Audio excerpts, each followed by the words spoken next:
이스라엘 백성들이 애굽에서 나온 날을 기념하기 위해서 이제 이스라엘 백성들은 앞으로 계속 유월절이라는 명절을 지켜야 합니다. 오늘 본문에서는 그 유월절을 지킬 수 있는 자격에 대해서 말씀하고 있습니다. 유월절은 이방 사람들은 먹지 못합니다. 이방 사람이라는 것은요, 이스라엘 백성들이 아닌 사람을 이방 사람이라고 이야기합니다. 근데 일반적으로 이야기할 때 이방 사람은 그런 의미인데, 오늘 본문의 이방 사람이라는 것은 단순히 혈통적으로만 이방 사람을 이야기하는 것은 아닙니다.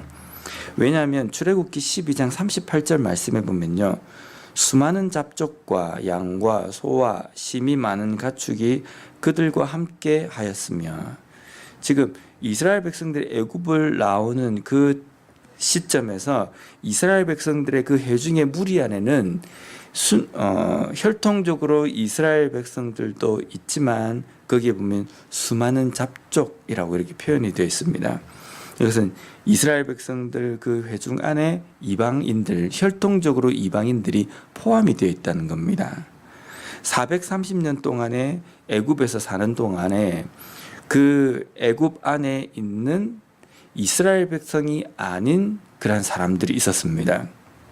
그런 사람들과 이스라엘 백성들이 결혼을 하게 되어서 이스라엘 회중에 들어온 사람들도 있고, 또는 애굽 사람들 중에서도 하나님의 그 권능과 하나님의 그 능력을 믿고 출애굽을 할 때 따라 나온 사람도 있고, 그러니까 이방 사람들은 유월절을 지키지 못한다 라고 이야기하는 것은 순수한 혈통적으로 이방인이 아니라 하나님의 회중에 들어오지 않은, 이스라엘 백성들의 회중에 들어오지 않는 사람, 그 사람은 결코 유월절을 지키지 못한다라는 그 의미입니다.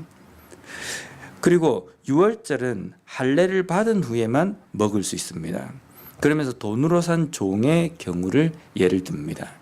전쟁을 통해서 이방의 그 민족들이 이스라엘의 포로로 되어서 이제 노예 생활과 종 생활을 하게 됩니다. 그러면 그 돈으로 산 내 수하에 있는 종은 그 종에 대해서 소유권이 주인에게 있습니다.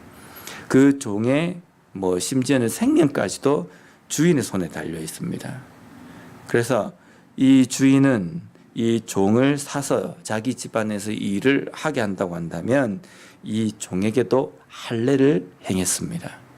그래서 아무리 이방 사람이라 할지라도 돈으로 산 이 종, 그리고 할례를 행한 이 종은 유월절을 함께 먹을 수가 있었습니다. 반면에 유월절은 거류인과 타국품꾼은 먹을 수 없었습니다. 돈으로 산 종은 내 소유입니다.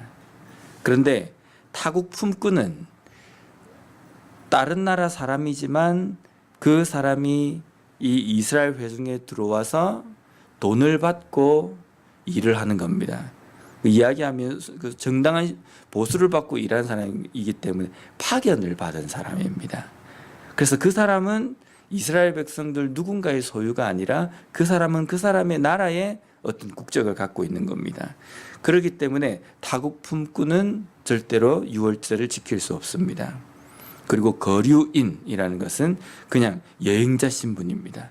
잠깐 들른 사람들, 이런 사람들은 유월절을 먹을 수 없습니다. 그런데 거류인이나 타국인이라 할지라도 할례를 받은 경우에는 유월절을 지킬 수 있습니다. 근데 48절 말씀해 보면요, 거류하는 타국인이나 또 돈을 받고 일하는 그 타국의 품꾼들, 그 사람들이 할례를 받은 후에 그 다음에 보면요,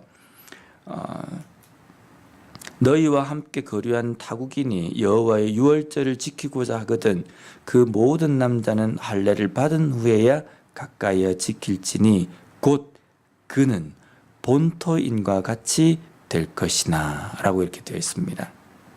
본토인과 같이 된다. 이스라엘 백성들의 회중에 들어오게 된다라는 겁니다. 이스라엘 백성들처럼 하나님께서 여기신다라는 그 의미입니다. 결국은 이 유월절이라는 이 절기를 지키기 위해서는 반드시 이 할례를 받아야만 된다는 겁니다. 할례라는 것은요, 이스라엘의 회중 안에 들어온다는 것을 의미합니다. 또 이 할례라는 것은 하나님께서 하나님의 백성들에게 하신 그 언약을 믿는다, 하나님의 그 언약을 붙든다라는 그 의미가 있습니다.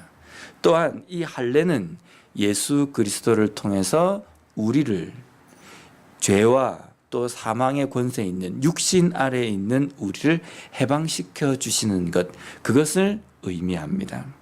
그러니까 이 할례라는 것은 당시 이스라엘 백성들에게 중요한 예식이었습니다. 물론 이 할례라는 것이 단순하게 육신의 어떤 표를 내는 것, 육신을 어떻게 벗어버리는 것, 이것만을 의미하는 것이 아니라, 그 예식 자체가 중요한 것이 아니라 그 할례에 담겨 있는 의미를 온전히 붙드는 것, 그것이 중요하다는 겁니다. 그 의미를 깨닫고 이 할례를 행하는 것, 그것은 내가 하나님의 백성으로 하나님의 언약을 온전히 붙들며 내가 살아가겠습니다 라는 그 의미입니다. 그러면 우리가 다시 한번 생각해 봐야 될 것은, 이제 앞으로 유월절을 지켜야 하는 이스라엘 백성들, 이 백성들이 가나안 땅에 들어가면 나라를 이루게 될 겁니다. 그 나라를 이루게 되면 이스라엘 백성들 외에 외부에서 결혼이든 아니면 전쟁의 포로든 이것으로 인해서 유입된 사람들이 있습니다. 근데 그 사람들이 이스라엘이라는 그 나라의 지경 가운데 있다고 해서 이 사람들이 하나님의 백성이 아닙니다. 내가 이스라엘 땅에 살기 때문에 나는 이스라엘 백성이다, 이렇게 말할 수 없는 겁니다. 내가 이스라엘의 나라에 내가 살고 있기 때문에 나도 하나님의 백성이다, 이 의미가 아니라 그 지경항에 있다 할지라도 마음 가운데에 내가 하나님의 언약을 믿습니다, 하나님의 약속을 믿습니다, 나는 하나님의 백성입니다 라는 이 고백이 이 할례를 통해서 이루어진다는 겁니다. 오늘날 우리의 삶에서도 내가 교회라는 이 공동체 안에 소속되어 있다고 해서 내가 하나님의 백성이다, 이렇게 말하지 않습니다. 우리가 이 교회라는 공동체 안에 있다는 것이 중요한 것이 아니라, 내가 내 마음 가운데 예수 그리스도를 통해서 내가 구원받은 백성입니다. 그리고 예수 그리스도 나를 위해서 죽으심을 믿습니다. 그리고 다시 오실 그 메시아를 나는 기다립니다. 그 언약을 붙들고 믿음의 고백으로 서 있는 것이 필요하다는 겁니다.